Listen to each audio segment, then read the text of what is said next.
When the Germans invaded France in June of 1940, France's military was quick to fall before the might of the Nazis. During the occupation, the streets of France became the battlefield, and the citizens of France became the soldiers. These citizens were the silent heroes of World War II.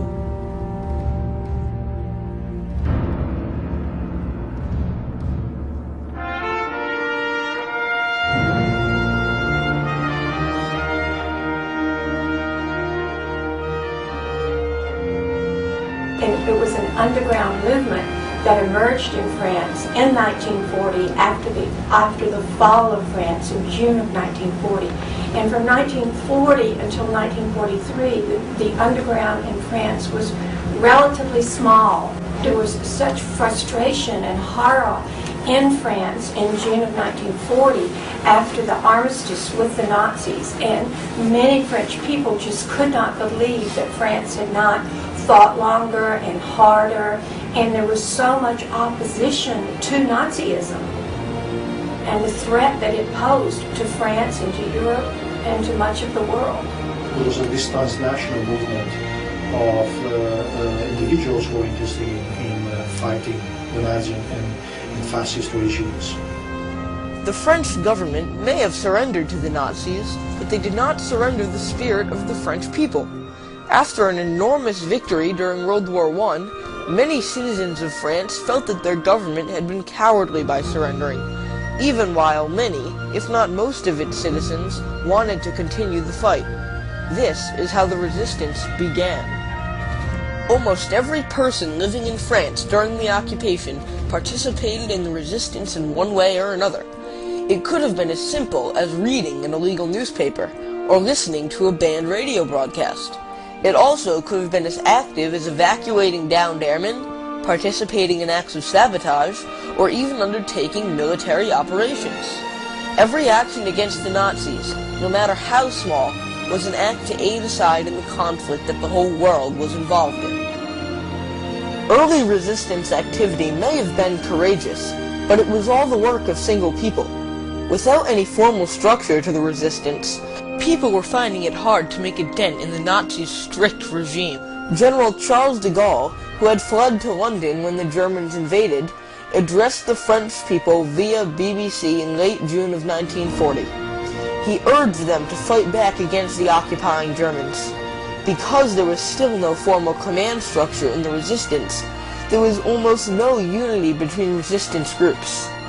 In September of 1941, resistance agents smuggled Jean Moulin to meet with de Gaulle and other exiled leaders.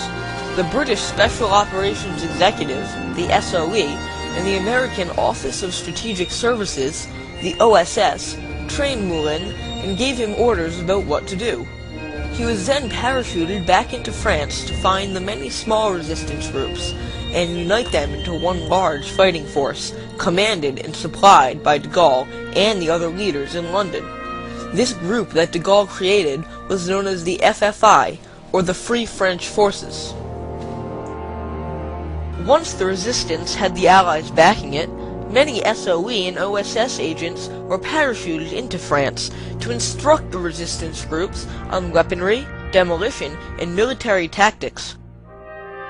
All kinds of people were united in the conflict against the hated Germans. They were just ordinary people, farmers, peasants, housewives. SOE actually sought out women to help them. And one of the reasons is that as a housewife, as a farmer, you were not a suspect as if you were a young man.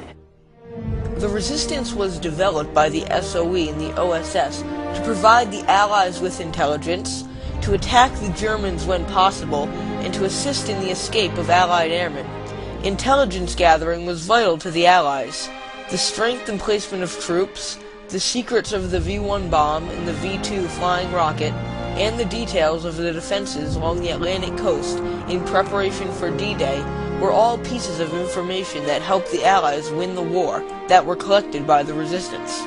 To help collect this information, most spies had many fake identities. Because of this, the size of the resistance always looked bigger than it really was. Escape lines for downed Allied airmen also played a major part in the conflict with the Germans. And this was extremely important because it took so much time and so much money to train an airman. And so in this way, you were saving money. And not only that, it was a great morale boost to the men who were shot down, knowing that they had a 50-50 chance of getting back to England.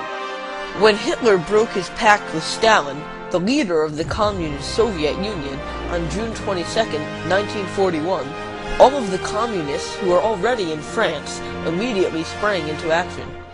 Among them were professional organizers, tacticians, saboteurs, and assassins. The communists maintained that violence and conflict was the only way to demonstrate to the population that the Nazis were vulnerable and their defeat possible. These groups only took orders from the Communist Party leaders and had nothing to do with de Gaulle and the FFI. The Nazis' main weapon of power in occupied France was propaganda. If the Nazis could prompt the French to blame the French, or the British, or the Jews, or the Communists, anybody except the Germans, for the situation they were in, it would be more powerful than 50 troops armed with machine guns. The resistance, of course, had propaganda of their own. They tore down Nazi posters and put up posters of their own. They printed many underground newspapers that gave tips on how to hide from the Germans, and also included news that wasn't in the newspapers that the Nazis published. These newspapers were numerous and were usually the work of one or two people. The Marquis, the largest underground fighting organization, started out as groups of people who had fled to the mountains and forests, or wherever the terrain could hide them. Up until 1943, however, there were not many people, and they were concentrated more on surviving than fighting against the Nazis. But in 1943, the Germans announced that every man of around 25 years old was to be shipped off to Germany and work in a factory for 2 years. This prompted many young men to join the Marquis and escape the Germans. BBC and the underground newspapers urged young men to join the Marquis as well. The biggest problem posed to the leaders of the Marquis was how to get all the supplies they needed. They found the answer in nighttime raids against supply depots and other places where necessary supplies were held. In this way, they also picked up some weapons as well. The Marquis were essentially the largest fighting force out of the entire resistance. Another large part of the conflict between the resistance and the Nazis were the workers. Railroad workers were responsible for many acts of sabotage along the rails. In 1941, there were around 190 acts of sabotage along the railroads. In 1944, however, there were 4,940 acts of sabotage. Postal workers would open letters of importance to the Nazis and photograph them. They would also hide and deliver resistance mail. Doctors would also contribute. They would diagnose people in the resistance with horrible diseases so they wouldn't have to work. Also, since they had to write to get gas for their car, they could easily help deliver messages and even people for the resistance.